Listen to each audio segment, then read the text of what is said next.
오늘은 메이트북스에서 출간한 발타자르 그라시안의 인생 수업, 부제로는 우리는 어떻게 살아야 하는가 책을 소개해 드릴게요. 쇼펜하우어가 말하길 발타자르 그라시안은 유럽 최고의 지혜의 대가다. 그의 책은 평생 곁에 끼고 다녀야 할 인생의 동반자이자 여러 번 반복해서 읽으면서 음미해야 된다 라고 말했고, 니체도 최고의 인생 지침서다 라면서 극찬을 했다고 합니다. 그래서 저도 요즘 대세 철학자 발타자르 그라시안 저도 소개해 보겠습니다. 한 번뿐인 인생은 즐거운 여행이어야 한다. 쉼없는 인생은 주막에도 들르지 않는 긴 여행만큼 피곤하다. 다양한 지식은 삶을 즐겁게 만든다. 멋진 인생의 첫 여행은 죽은 자들과의 대화로 시작하라. 우리는 우리 자신을 그리고 많은 것들을 알기 위해서 산다. 그럴 때 진실된 책이 우리를 사람답게 만들 것이다. 두 번째 여행은 산 사람들과 보내면서 이 세상의 모든 좋은 것들을 보고 깨달아라. 한 나라에서 모든 것을 찾을 수는 없는 법이다. 세 번째 여행은 온전히 자기 자신과 보내라. 마지막 여행은 철학하며 사는 것이다. 살아가는 동안 단 하루도 태만히 보내지 마라. 운명은 우리에게 즐기듯 장난친다. 그리고 알아채지 못하는 사이에 우연으로 가장한 큰일을 일으킨다. 주의력이 가장 많이 필요할 때 꼭 주의력이 부족해진다. 생각하지 않는다는 것은 우리가 발에 걸려 넘어져 일을 망친다는 뜻이기 때문이다. 또한 저기를 품은 운명은 때로 우리의 완전성이 부수해야 할 때 그것을 엄격한 시험에 놓이게 한다. 운명은 전혀 예기치 못했던 나를 택해 우리의 가치를 시험하는 것이다. 자신을 도울 줄 알아야 큰 어려움을 이겨낸다. 큰 위험에 빠졌을 때 다부진 심장보다 더 좋은 반려자는 없다. 심장이 약해지면 주변의 다른 부위가 심장을 도와주어야 한다. 자신을 도울 줄 아는 자에겐 어려움도 작아진다. 또한 운명의 무기를 들이대어서는 안 된다. 그러면 운명은 견뎌내지 못하기 때문이다. 많은 이들이 불운에 처했을 때 자신을 전혀 돕지 않음으로써 그 불운이 곱절이 된다. 그건 그들이 불운을 견뎌낼 줄 모르기 때문이다. 그런 걸 이미 할 줄 아는 사람은 깊이 생각함으로써 자신의 약점을 극복해낸다. 현명한 자는 모든 것을 물리칠 줄 안다. 심지어 별자리 운세까지도 말이다. 저는 이 부분이 되게 많은 울림을 주었어요. 왜 그러냐면 남이 어려울 때는 기꺼이 돕는데 제가 어려울 때는 남한테 도와달라는 말도 잘 못하고 힘든 저를 이렇게 뭔가 도와주고 이렇게 남한테 하듯이 하질 못했어요. 그래서 저는 제가 만약에 힘든 상황이 앞으로 또 온다고 하면 그렇게 많이 자책하지 않고 저를 도울 거예요.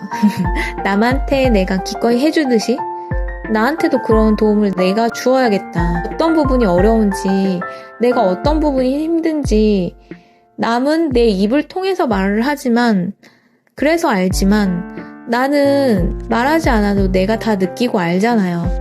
그러니까 내가 뭐가 필요한지, 내가 어떤 부분에서 힘든지 제일 잘 아는 내가 도와준다고 하면 그 어떤 어려움도 이겨낼 수 있지 않을까라는 생각이 들었어요. 그래서 저는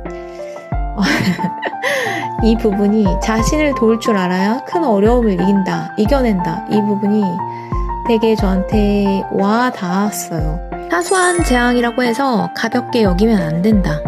재앙은 절대로 홀로 찾아오지 않는다. 재앙은 다른 재앙과 사슬로 엮여 있다. 행복과 불행은 이미 그것들이 가장 많이 있는 곳으로 찾아간다. 또한 행복한 자들은 모두 불행한 자에게서 도망친다. 모든 것이 불행에 빠지면 생각과 이상도 예외가 될 수 없다. 불행이 잠들어 있으면 그것을 깨우지 마라. 조금만 미끄러져도 불행은 계속될 것이며 그 나락의 끝을 알 수 없을 것이다. 행복이 완성을 알지 못하듯 재앙도 결코 완결되지 않는다. 하늘에서 내려오는 일은 인내로써 감내하고 지상에서 일어나는 일에는 지혜를 가져라. 바보병에 걸려 바보처럼 죽지 마라. 대개 지혜로운 사람은 분별력을 잃었을 때 죽는다. 그에 반해 바보는 좋은 충고에 짓눌려 죽는다. 바보처럼 죽는다는 것은 너무 많은 생각으로 인해 죽는다는 것이다. 어떤 사람들은 생각하고 느끼기 때문에 죽고 어떤 사람들은 생각하지 않고 느끼기에 산다. 후자는 고통 없이 살기에 바보고 전자는 고통으로 죽기에 바보다. 분별력이 너무 많아 죽는 사람도 바보는 바보다. 한마디로 어떤 이들은 현명하기에 죽고 어떤 이들은 지혜가 없어서 산다. 그러나 바보처럼 죽는 사람은 많지만 진짜 바보들은 잘 죽지 않는다. 이 부분은 제가 어떤 또라이를 보면서 생각이 든 부분이었어요. 잘 살 것 같아요. 진짜 바보들은 잘 죽지 않으니까요. 자기 자신을 조절하는 법을 배워라. 모든 이에게는 동일한 방식으로 자신의 지성을 내보여서는 안 된다. 그리고 필요한 것 이상으로 힘을 들여도 안 된다. 지식이나 행위뿐만 아니라 그 무엇도 낭비되어서는 안 돼. 신중한 매 사냥꾼은 사냥에 필요한 수 이상의 매를 하늘로 띄우지 않는다. 늘 가진 전부를 보여주어서는 안 된다. 그렇지 않으면 아무도 미래의 당신을 경탄하지 않을 것이다. 언제나 무언가 새로운 것을 지니고 있는 사람만이 빛을 발한다. 왜냐하면 우리는 날마다 무언가 조금씩 더 발견해내고 그로 인해 그의 위대한 능력의 한계가 결코 드러나지 않을 때에만 기대감을 잃지 않기 때문이다. 이 부분도 되게 좋은 것 같아요. 모든 것을 다 보여주는 사람은 매력이 없잖아요. 저도 솔직하기는 한데 그 솔직함의 깊이를 조절하거든요. 그래서 저를 다 보여주진 않아요. 그 사람에 따라서 그 솔직함의 정도를 조절하는 것 같아요. 변덕스럽지 않아 언제나 똑같은 모습을 보여라. 기질에서든 행동에서든 당신의 태도에 모순을 보이지 마라. 분별력 있는 사람은 언제나 똑같은 모습을 보이며 그로 인해 사려 깊다는 평판을 듣는다. 그에게 변화라는 것은 외부의 원인이 있거나 다른 사람으로 인해 일어난다. 지혜에 관계된 문제에서 변덕이라는 것은 추잡한 것이다. 그런데 날마다 다른 모습을 보이는 변덕스러운 사람들이 있다. 심지어 분별력까지도 변덕으로 보인다. 어제는 그렇다 하며 흰색을 내보였다가도 오늘은 아니다 하고 검은색을 내보인다. 그렇게 해 그들은 점차 신용과 명망을 잃어가고 다른 사람들을 혼란스럽게 한다. 그러니까 말과 행동이 불일치된 사람을 되게 많이 보는데요. 저는 그럴 때 앞에서 하는 말을 믿지 않고 행동으로 그 사람을 믿어요. 앞에서는 무슨 말을 못해. 그래서 기질에서든 행동에 대해서든 언행에서든 그 언행일치 항상 그래야 되는 것 같아요. 이게 상당히 중요한데 생각보다 사회생활을 하다 보면 언행 불일치가 되게 많아요. 그래서 저도 그런 사람을 보면서 저렇게 되지 말아야지. 내 언행을 일치하면서 살아야겠다 이런 생각이 들고 당신이 누구든 제 나름의 위험을 지녀라. 당신이 제왕이 아니더라도 당신의 모든 행위는 그 분야에서 제왕다워야 하며 당신의 행동은 신분과 직업 안에서 군주다워야 한다. 당신의 행위를 숭고하게 하라.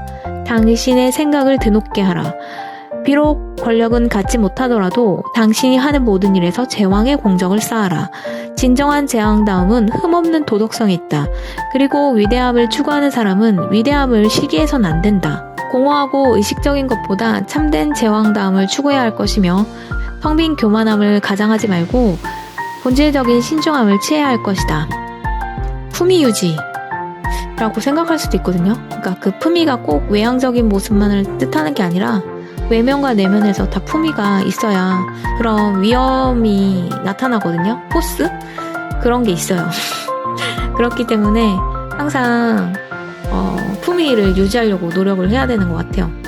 나쁜 일에서든 좋은 일에서든 끝장을 보려고 하지 마라. 나쁜 일에서든 좋은 일에서든 끝장을 보려고 하면 안 된다.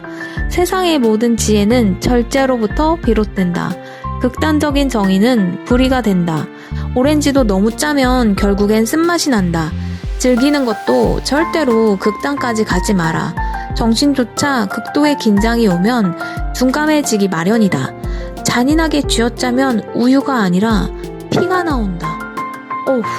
농담을 받아들이되 당신이 직접 하지는 마라. 농담을 받아들이되 당신이 직접 하지는 마라. 전자는 일종의 예절이지만 후자는 갈등을 야기할 수 있다. 적절한 농담은 흥겨움을 준다. 이를 받아들일 줄 아는 것은 당신에게 머리가 있음을 보여주는 것이다. 농담에 흥분하는 사람은 다른 사람도 흥분하게 만든다. 그러므로 가장 좋은 것은 농담을 받아들이지 않는 것이며 가장 안전한 것은 아예 농담을 알아차리지 못하는 것이다. 심각한 일은 언제나 농담에서 시작된다. 농담을 하기에 앞서 상대방이 어떤 기분이며 농담을 받아들일 수 있는지를 먼저 파악해야 된다. 농담을 주고받을 사이만큼 친하다고 생각하지 않는데 시덥지 않은 농담을 할 때가 있어요. 그러면은 저는 되게 불쾌하거든요. 제대로 된 사람이라면 얘가 지금 어떤 기분이고 농담을 받아줄 컨디션인지 이런 걸 파악해서 농담을 하라는 거잖아요. 그러니까 되게 발타자르 그라시안이 되게 처세에 진짜 굉장한 통찰이 있는 거죠. 저는 이것도 명심해야 된다고 생각해요. 갈등 상황이 있는 다음에 농담이었어 라고 했는데 농담이면은 그 말을 했을 때 나도 웃고 유쾌한 상황이 되어야 되잖아요. 그런데 지만 농담인 거야. 그러면 그게 농담이냐고. 나는 기분 나빠. 지는 농담이래. 그걸 또 내 탓으로 돌려. 농담인데 너는 왜 농담으로 못 받아들이냐는 거야. 사회생활을 하면서 그냥 비즈니스적으로 친분을 유지하는 건데 자기는 되게 친한 줄 착각하는 거죠. 그래서 그런 농담을 했는데 상대방이 안 받아줘서 쟤 왜 저래 이렇게 할 게 아니에요. 진짜 그냥 최선을 다해서 그냥 비즈니스적으로 그냥 친한 사이로 유지를 한 거죠. 그런 건데 이상한 농담을 해. 그러면은 완전 어이가 없는 거죠. 상대방 입장에서는. 그리고 상대방이 어쨌든 자기는 농담이지만 상대방이 농담으로 받아들이지 않았으면 그 자리에서 곧바로 사과를 하는 게 맞거든요. 모든 거를 그냥 농담이었어라고 하는 거는 변명밖에 되지 않거든요.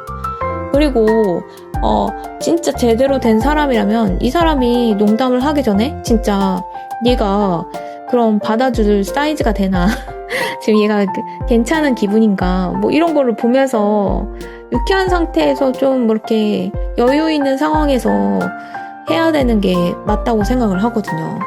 이것도 되게 맞는 말 같아요. 그래서 발타자르 그라시안 되게 뼈 때리고 막 약간 되게 냉철하고 엄청 그러네요. 진짜 뼈폭 팩폭 철학자. 철학자들은 보통 추상적이고 세속적이지 않잖아요. 근데 이분은 돌려 말하지 않고 딱 냉철하게 딱 조언을 해주는 것 같아. 따끔하게. 야 정신 차려. 이런 거지. 그래서 요즘 이 책이 인기가 있나?